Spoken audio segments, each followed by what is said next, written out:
জলপাইগুড়ি বৈকুণ্ঠপুর রাজবাড়িতে আজ থেকে শুরু হয়েছে 515তম দুর্গাপুজো।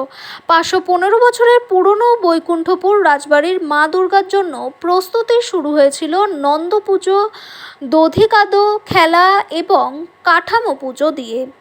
দধিকাদো খেলা নন্দোৎসব হলো জন্মাষ্টমীর পরের দিন পালিত একটি উৎসব, যা ভগবানকে উৎসর্গ করা হয় কৃষ্ণের জন্ম উদযাপন।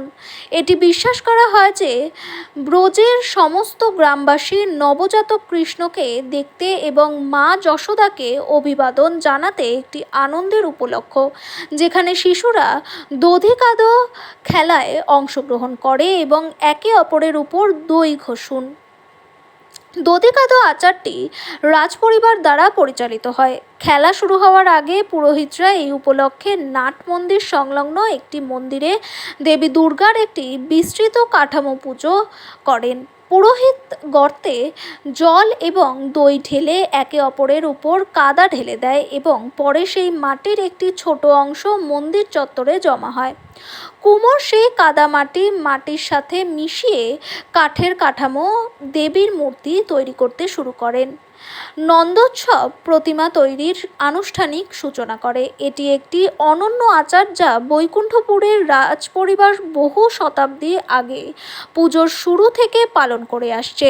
এবছর বৈকুণ্ঠপুর রাজবাড়ির তৎকালীন শাসক গোষ্ঠীর সদস্যরা 515তম দুর্গাপুজোর আয়োজন করবেন। কাঠামো পুজো হবে, ওটাকে বলে নন্দ উৎসব। মানে কাদাতে খেলা হয়। মানে এখন যে পুজোটা হবে জন্মাষ্টমীর, ওখানে নারকেল, বাতাবি লেবু, দই, মিষ্টি এইসব দেওয়া হয়।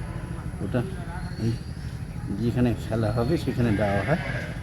তারপরে ওই নারকেল বা বাতাবি লেবু নিয়ে দুজন মিলে খেলা করে। মানে এটা হওয়ার কারণ কি স্যার? এটা মানে এটা একটা অংশ, মানে বহু বছর থেকে এটা চলে আসছে।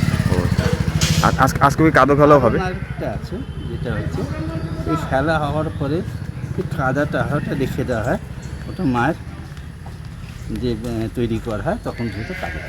আচ্ছা, মানে আজকে কাঠামো পুজো। কাঠামো